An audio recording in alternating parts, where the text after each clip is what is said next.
कृष्णाय वासुदेवाय हरे परमात्मने प्रणत क्लेश नाशाय गोविंदाय नमो नमः। सभी भक्तों के लिए हम भगवान से प्रार्थना करते हैं कि सभी के घरों में सुख शांति हो और सभी आराम से रहें। बोले श्री राधे राधे।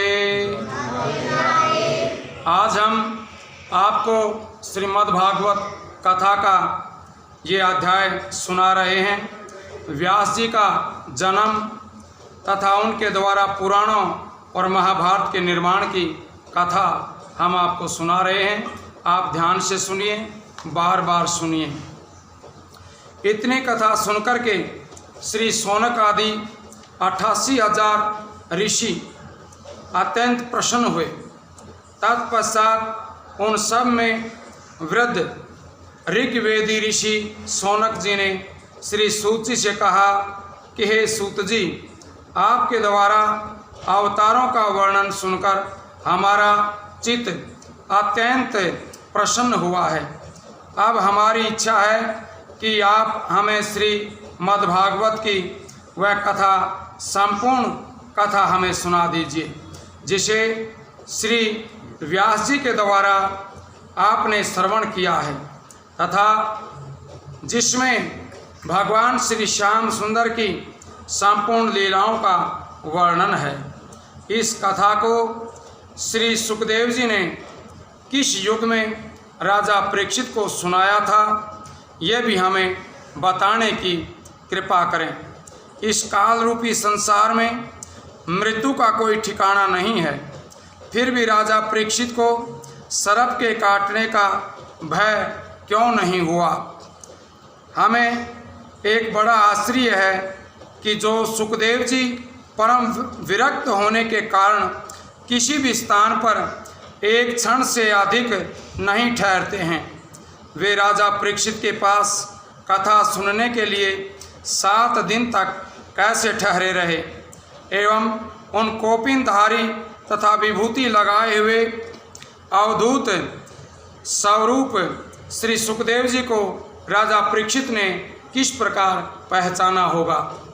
ऋषियों की बात सुनकर के पौराणिक सूत जी ने कहा कि हे ऋषियों, मेरे गुरु भगवान वेद व्यास जी ने मुनि श्रेष्ठ पाराशर तथा सत्यवती के संयोग के द्वापर युग के अंत में ये विचार करके अवतार लिया था कि सतयुग में मनुष्य की आयु 1 वर्ष की, त्रेता युग में 10,000 वर्ष की तथा द्वापर युग में 1,000 वर्ष की होती थी, और जब तक आयु पूर्ण नहीं हो जाती थी तब तक मनुष्य मृत्यु को प्राप्त नहीं होता था। परंतु कलयुग में मनुष्य की आयु केवल 120 वर्ष की रह जाएगी तथा इसमें भी पाप कर्म करने के कारण वे इसके भीतर ही मर जाएंगे। उन्होंने ये भी सोचा कि अन्य युगों में तो मनुष्य दीर्घ आयु होने के कारण, लंबी आयु होने के कारण अपना समय वेद अध्ययन, यज्ञ आदि शुभ कर्मों में व्यतीत करके मोक्ष को प्राप्त कर लेंगे। परंतु कलयुग में अल्पायु होने के कारण न तो वे वेद अध्ययन ही कर पाएंगे और न तपस्या ही कर सकेंगे। उनके पास इतना धन भी नहीं होगा जो वे यज्ञ दान आदि करके संसार सागर पार कर सकें। वे कलयुग जीव संसारी सुखों में डूबे रह करके स्त्री एवं धन आदि के मोह में मोहित होकर के मोक्ष पद प्राप्त नहीं कर सकेगा। इसलिए केवल हरि भजन द्वारा ही उनका उद्धार होना संभव हो सकेगा। भगवान वेद व्यास जी ने उन्हें भक्ति का संदेश देने के लिए ही अवतार धारण किया था। एक दिन श्री वेद व्यास जी सरस्वती नदी के किनारे पर पहुंच करके स्नान तथा ईश्वर आराधना के पश्चात अपने मन में इस प्रकार विचार करने लगे कि ये कलयुग के प्राणी कैसे मूर्ख हैं, जो सत्संग द्वारा ईश्वर को पहचानने का प्रयत्न भी नहीं करते हैं। और सांसारिक तृष्णा की किसी तरह छोड़ नहीं पाते हैं। इनके उद्धार का कोई उपाय करना चाहिए। ये विचार करके मेरे गुरु ने वेद के ऋग, यजुर, साम और अथर्व के 4 विभाग कर दिए। ऐसा उन्होंने इसलिए किया कि अल्पायु होने के कारण कलयुग के मनुष्य यदि संपूर्ण वेद को भी नहीं पढ़ सके तो वे किसी एक भाग को तो अवश्य ही पढ़ लेंगे। वेद एक था और उन एक वेद का 4 भाग कर दिए गए, 4 वेद बना दिए गए। वेद व्यास जी ने ये सोचा कि कलयुग में आयु कम होने के कारण लोग कम से कम एक वेद को पढ़ करके भी अपना उद्धार कर लेंगे। जब व्यास जी ने 4 वेदों का विभाजन कर दिया तब उन्हें ये ध्यान आया कि शूद्र तथा स्त्री को भी वेद पढ़ने का अधिकार ही नहीं है। इस विचार के आने पर उन्होंने 4 वेदों का सार निकाल करके महाभारत तथा 17 पुराणों को रच दिया। ऐसा इसलिए किया गया ताकि उन्हें पढ़ करके तथा सुन करके भी सभी छोटे बड़े मनुष्य भव सागर से पार उतर जाएंगे।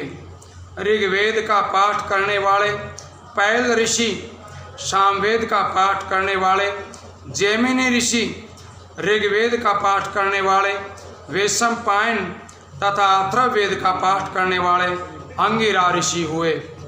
मेरे पिता रोमहर्षण ने महाभारत पुराण को पढ़ा है। इन ऋषिवरों ने अपने शिष्यों को जो वेद पढ़ाए उन्हें वेदों की शाखा समझना चाहिए। महाभारत पुराण 1 लाख श्लोकों का है। उसे सुनने तथा पढ़ने से मनुष्य पुण्य की प्राप्ति कर लेगा। वेदों का विभाजन करने तथा महाभारत एवं 17 पुराणों का निर्माण करने के बाद श्री व्यास जी को अपने हृदय में किसी प्रकार का अभाव खटकने लग गया। मन को शांति नहीं मिली। वे विचार करने लगे कि इतने ग्रंथों का निर्माण करने के पश्चात भी मेरी आत्मा को शांति क्यों प्राप्त नहीं हुई है। इस प्रकार सरस्वती नदी के तट पर बैठे हुए श्री व्यास जी जिस प्रकार चिंतित हो रहे थे, उसी समय देव ऋषि नारद जी वीणा बजाते हुए हरि गुण गाते हुए वहां आ पहुँचे।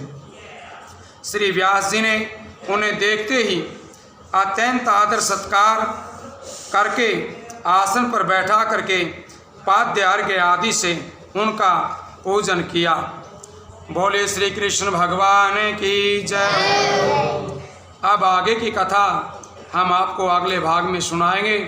सभी से प्रार्थना है कि अपने इस चैनल को रामायण बबलू पंडित जी के नाम से जो चैनल है इसे सब्सक्राइब करें और शेयर भी करें।